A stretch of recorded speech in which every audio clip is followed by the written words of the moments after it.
মনে রাখবেন, এই জগতে একমাত্র নিজের পিতাকে বাবা বলে ডাকে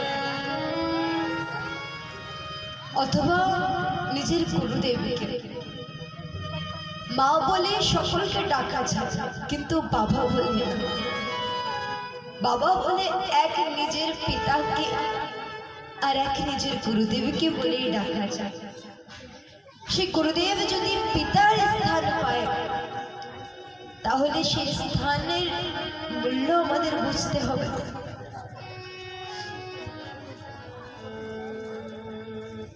আজ অশ্বিনী আর গুরুদেবের মিলন হয়েছে। অশ্বিনী আজ গুরুদেবকে পেয়ে জীবনের সর্ববস্তুকে প্রাপ্ত করেছে। অশ্বিনী বলছেন, গুরুদেব, যার জীবনে গুরু শক্তি আছে, যার মস্তকের পরে গুরুর হাত আছে, তার জীবনে ব্রহ্মবিদ্যা আছে, তার জীবনে সমস্ত বিদ্যা আছে। কি বললেন অশ্বিনী?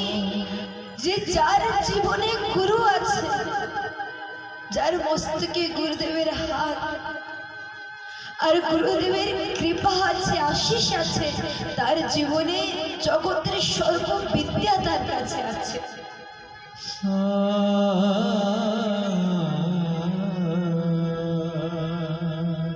সে গুরুকে বারংবার প্রণাম, সে গুরুর চরণে বারংবার বলিদান।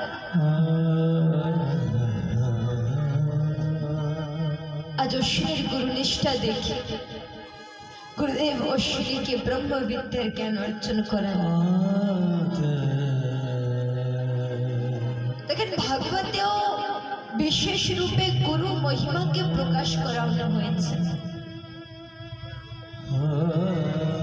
গুরুদেব যতটুকু শুভ আপনার কর্ণে সে বীজ মন্ত্র না দেবে, আপনার কিন্তু এই মানব দেহ পূর্ণ হবে না। দেখেন, এক থাকে পরজগতের গুরু আর এক থাকে আন্তরিক জগতের গুরু। আন্তরিক গুরু জানেন কি? আন্তরিক গুরু হচ্ছেন আমাদের জীবনের দুঃখ, আমাদের জীবনের কষ্ট। আর দুঃখর কষ্টকে আন্তরিক গুরু কেন বলা হয়েছে জানেন? কেন কি জীবনের দুঃখের সময় অনুভব করায় কে পর আর কে আপন, কে আপনার জন্য সবকিছু করতে পারবে আর বা কেউ আপনার জন্য কিছুই করতে পারবে না, কে আপনার সত্যিকারের সাথী আর কে আপনার শুধু বলার জন্য সাথী। এই অনুভব শুধু দুঃখ রূপী কষ্ট রূপী গুরুই অনুভব করাতে পারে। দেখেন, সুখের সময় কাউকে বলতে হয় না, সকলেই নিজেই চলে আসে, কিন্তু দুঃখের সময় যদি বলতে বলতে প্রাণও চলে যায় তাও কেউ আসতে চায় না। যে আপনার দুঃখের সাথী, আপনার দুঃখে দুঃখিত, সেই আপনার পরম বন্ধু, সেই পরম গুরু। যে সুখে আপনাকে চায় আর দুঃখে আপনাকে ছেড়ে দেয়, তার থেকে বড় শত্রু আর নাই, মনে রাখবে।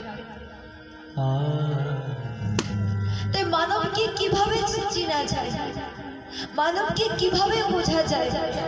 দুঃখের দিনে, কষ্টের দিনে।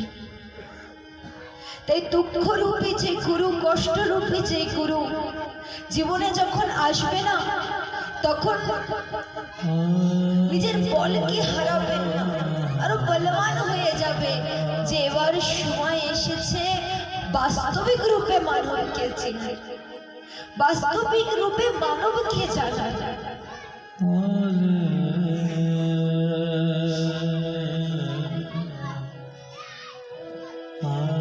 এই হচ্ছে জীবনের গুরুত্ব। আর যখন জীবনে গুরুদেব প্রবেশ করে না, তখন মানব আর মানব থাকে না, তখন মানবের ভিতরে এমন একটি দিব্য প্রকাশ প্রবেশ করে যে প্রকাশ মানবের ভিতরে মানবতাকে জাগিয়ে দেয়। একটা সাধারণ মানব তখন তেজবান, গুণবান, ভক্তিমান হয়ে যাবে। তার জীবনের দুঃখ, কষ্ট, দরিদ্রতা, অভাব সর্বস্বকে গুরু সমর্থ করে দেয়। এই হচ্ছেন গুরু কৃপা, এই হচ্ছেন গুরু মহিমা। দেখেন আমরা বৃদ্ধ হয়ে যাচ্ছি, কিন্তু ভক্তি আজও জানি না কি হয়। আমাদের যৌবনকাল, বাল্যকাল, বৃদ্ধকাল চলে যাচ্ছে, কিন্তু ভক্তি আজও আমরা জানতে পারি। কিন্তু জানেন ভক্তি কি? ভক্তি কেমন বা ভক্তি কিভাবে ঠাকুরকে করতে হয়? বৃন্দাবনে এক ভক্ত চরিত্র উপাখ্যান দিয়ে ভক্তিকে বর্ণনা করানো হয়েছে। শিবাস পণ্ডিতের পুত্র ছিলেন রঘুনন্দন। রঘুনন্দন কিন্তু অল্প বয়সী ছিলেন। দেখেন ভক্তির সঠিক সময় জানেন কোনটা? ভক্তি করার সঠিক সময় হচ্ছে বাল্যকাল। যখন এই শিশু নতুন নতুন কথা শেখে না, তখনই তার মুখ দিয়ে হরিনাম, হরি সংকীর্তন করানো আরম্ভ করতে হয়। যখনই সন্তান নিজ হাতে প্রসাদ পায়, তখনই সেই হাতে মৃদঙ্গ, ঢোল, করতাল দিয়ে হরি নামের সংকীর্তন করাতে হয়। যখন এই সন্তান বোঝা আরম্ভ করে, শিক্ষা অর্জন করে, তখনই তাকে ধর্মপথের জন্য অগ্রসর করতে হয়।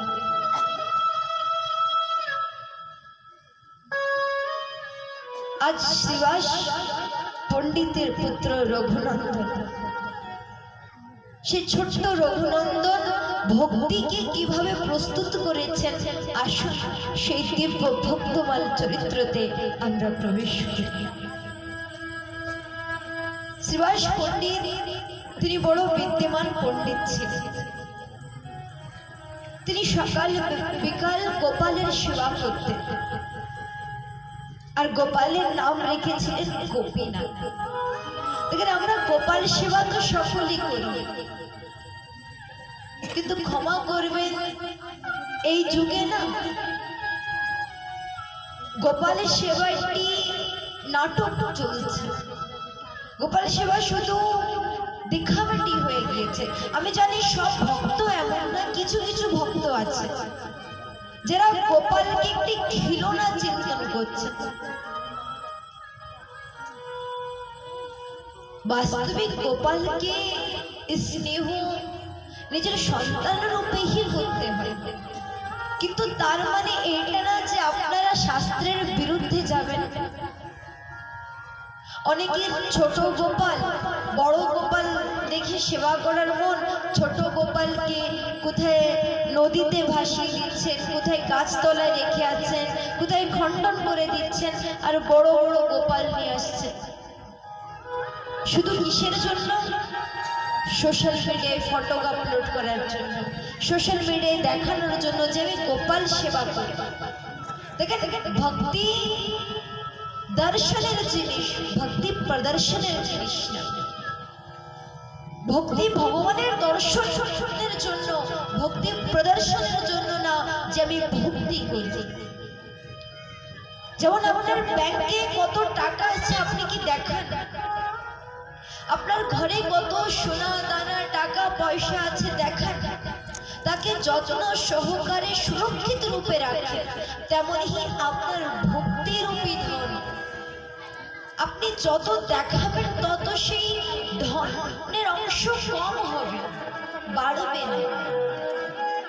তাই ভক্তি দিখাওয়া না, ভক্তি সমর্পণ, ভক্তি ভাব। শুধু গোপাল আনছি, শৃঙ্গার করছি, খেতেও দিচ্ছি না, গোপালকে শয়নও দিচ্ছি না, কিছুই করছি না, শুধু ফটো করছি। শুধু লোকেরকে দেখাচ্ছে যে আমার ঘরে বড় গোপাল আছে, না, ভগবান মা যশোদার কাছে থেকে গোপাল রূপে যে প্রেম নিয়েছে, সে প্রেম পাওয়ার জন্য প্রত্যেকটি মাকে যশোদা রূপে পাবে বলে গোপাল হয়ে তিনি এসেছে। আমরা গোপাল সেবা কেন করি জানেন? যেমন মা যশোদা করেছে, যেমন স্নেহ মা কৌশল্যা করেছে, যেমন প্রেম একটি মা সন্তানের প্রতি রাখে, তেমনই গোপালের প্রতি রাখা দরকার। আজ শ্রীবাস পণ্ডিত গ্রামের কিছু কাজের জন্য তিনি বাইরে যাবেন। গোপাল সেবার দায়িত্ব কাকে দেবেন? খুব চিন্তিত হয়ে বসে আছে। এমন সময় ছোট্ট রঘুনন্দন গিয়ে পিতাকে বললেন, বাবা আপনি চিন্তা করবেন না, গোপাল সেবা আমি করব, আমি গোপীনাথের সেবা করব, আমি থাকতে আর ভয় নাই, আপনি যান। বাবা বারবার বলছেন যে গোপালের সেবা সহজ না, তুমি পারবে? বলছেন হ্যাঁ বাবা, গোপীনাথ তো আমার ছোট্ট ভাইয়ের মতন, আমার বন্ধুর মতন, আমি অবশ্যই তার সেবা করতে পারব। আজ বাবা গোপীনাথের সেবাকে রঘুনন্দনকে দিয়েছে। ছোট্ট রঘুনন্দন কিভাবে সেবা করতে হয় জানতেন না, কিন্তু যতটুক জানতেন বাবা নিত্য প্রতি যে নিয়ম বা যেভাবে সেবা করতেন সেটাই স্মরণ করছে না, সেবা ভাব দিয়ে গোপালের সেবা করছে। এবার ছোট্ট রঘুনন্দন নিজ হাত দিয়ে প্রসাদ তৈরি করেছে, আর হাতে প্রসাদ নিয়ে গোপীনাথের সম্মুখে গিয়ে ডাকছে, ও গোপীনাথ, গোপীনাথ, এই দেখো আমি নিজ হাত দিয়ে প্রসাদ তৈরি করেছি।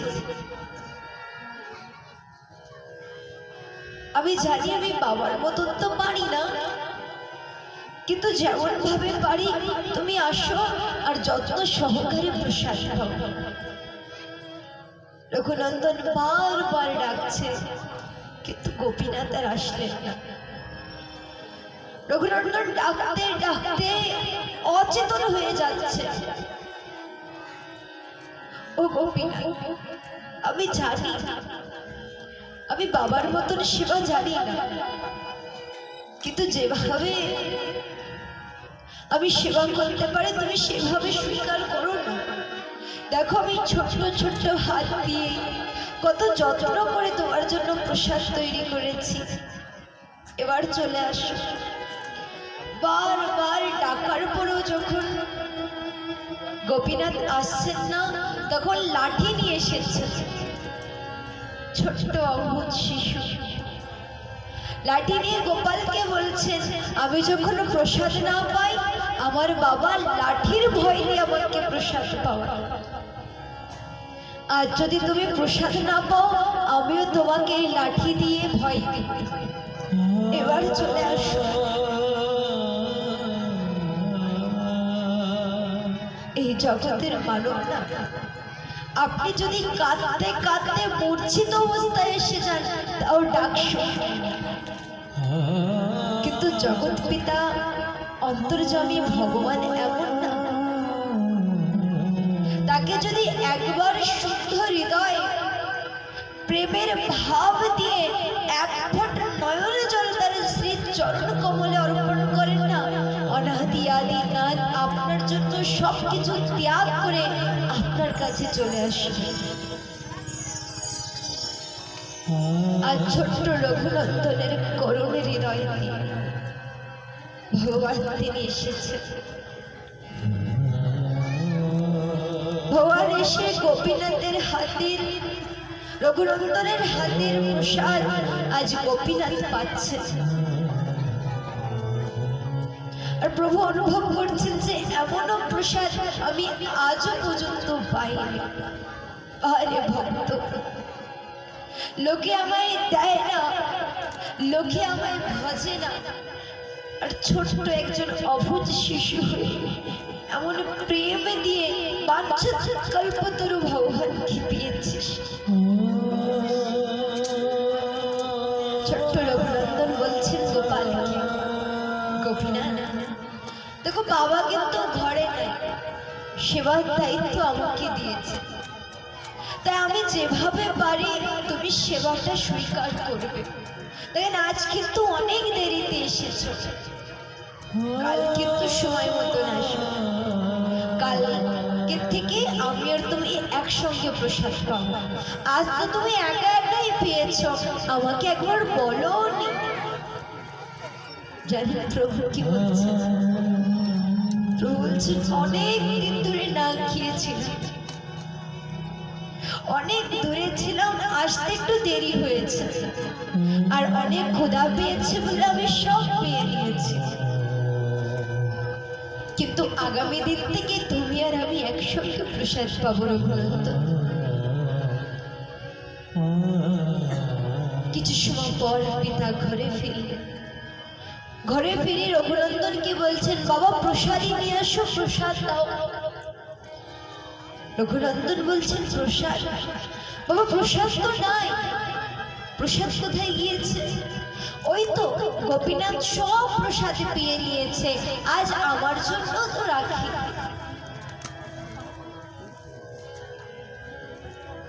বাবা চিন্তন করছেন, ছোট অবুঝ শিশু হয় বন্ধু বান্ধব নিয়ে প্রসাদ পেয়ে নিয়েছে, ভয়তে মিথ্যা কথা বলছে।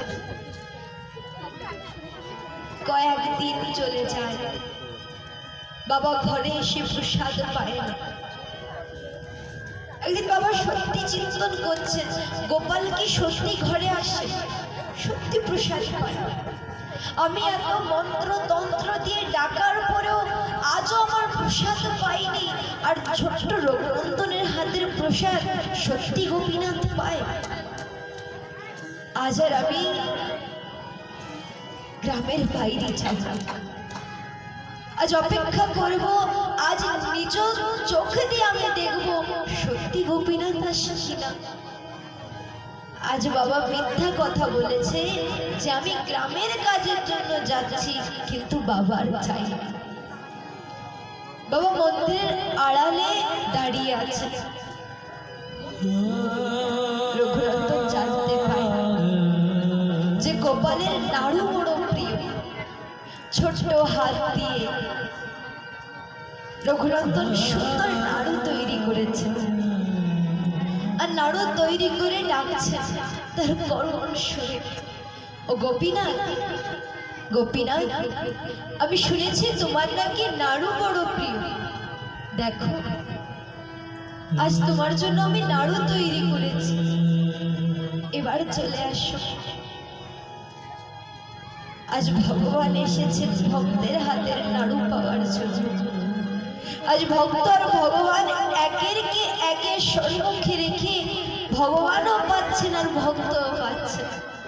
দেখেন, কোনো মন্ত্র না, কোনো তন্ত্র না, শুধু প্রেম আর শুদ্ধ ভক্তি দিয়ে। রঘুনন্দন একটি নাড়ু পেয়ে সেই এঁঠো নাড়ু ভগবানের সম্মুখে রেখেছে, আর বলছেন, গোপীনাথ, গোপীনাথ শোনো, তুমি এই নাড়ুটা পাও, দেখো এটা আরো বেশি ভালো হয়েছে। যখন এই ভক্তের এঁঠো নাড়ু ভগবানের সম্মুখে পেয়েছে, প্রভু আজ ভক্তের প্রেম দেখে চোখের জলে ভেসে যাচ্ছে, আর নিজের ভক্তকে হৃদয়ের সঙ্গে জড়িয়ে ধরে কাঁদছে যে জগৎবাসীর কাছে এত থাকার পরও আমাকে একটু প্রসাদও দেওয়ার সময় পায় না, আর ছোট্ট ভক্ত তার অংশে নাড়ু আমায় দিয়ে দিয়েছে। আমি এত প্রেম কোথায় পাবো, যে প্রেমে স্বার্থ নাই, যে প্রেমে কিছু পাওয়ার নাই, কিছু চাওয়ার নাই। এই প্রেম পাওয়ার জন্য যুগে যুগে আমি আসি ভক্তের ঘরে। আজ ভক্ত ভগবানের এমন পরম মিলন, বাবা চিন্তন করছেন ঘরে যেন কে আসে, ঘরে শুধু রঘুনন্দন না, কে যেন আছে যার এমন কমল সুর। আমার পুত্র একা না, কে ঘরে? যখনই বাবা দ্বার খুললেন কি দেখতে পাই,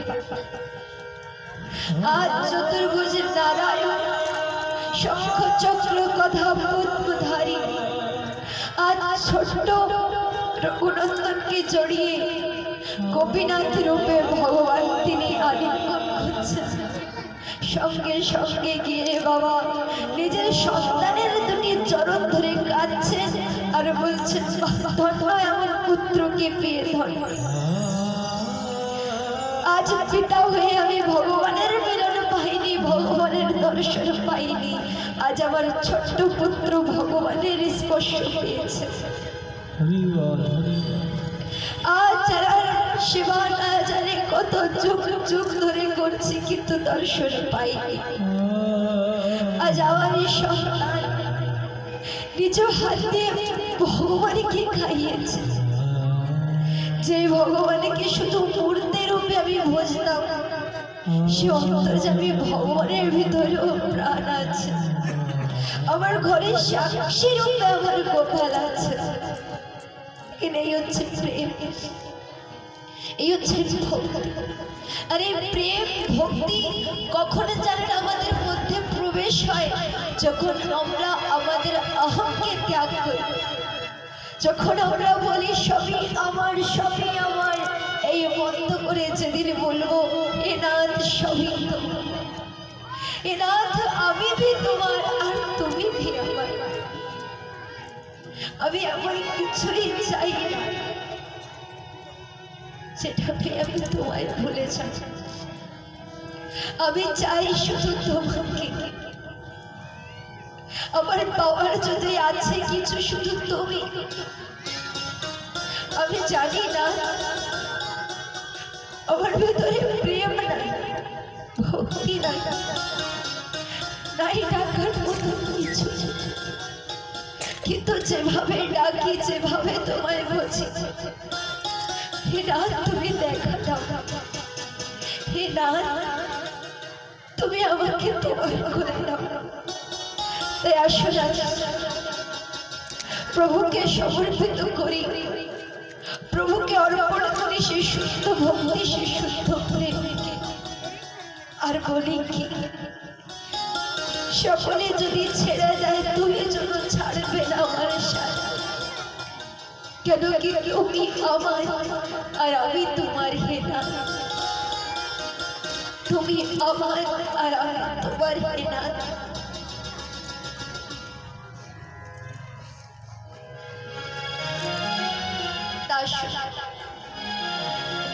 কিছুই তো দিতে পারি না, তাই দুই ফোঁটা নয়ন জল দিয়ে নিজের ভক্তিকে প্রভুকে দিতে।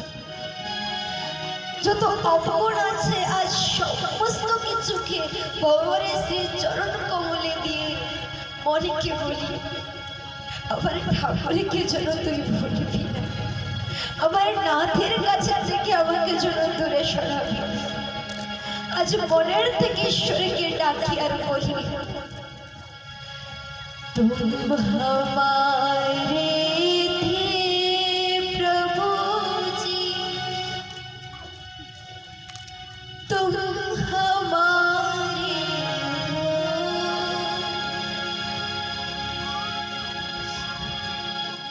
तुम हमारे ही रहोगे। ओ मेरे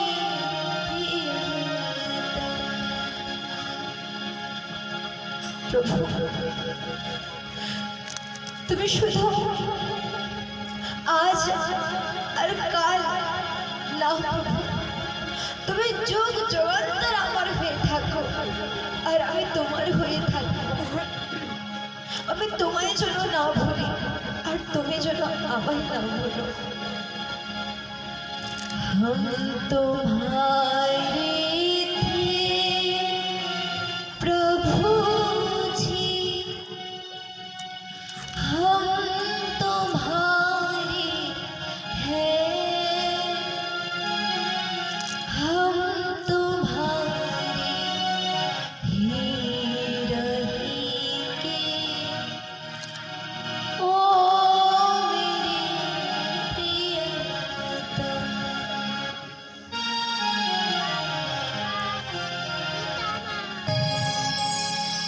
बोलो जय जय श्री राधे। बोले भक्त वत्सल्य भगवान की जय। बोलो आज के आनंद की जय। এভাবে ছোট্ট রঘুনন্দন আর গোপীনাথের পরম মিলনের কথা আমরা শ্রবণ করেছি।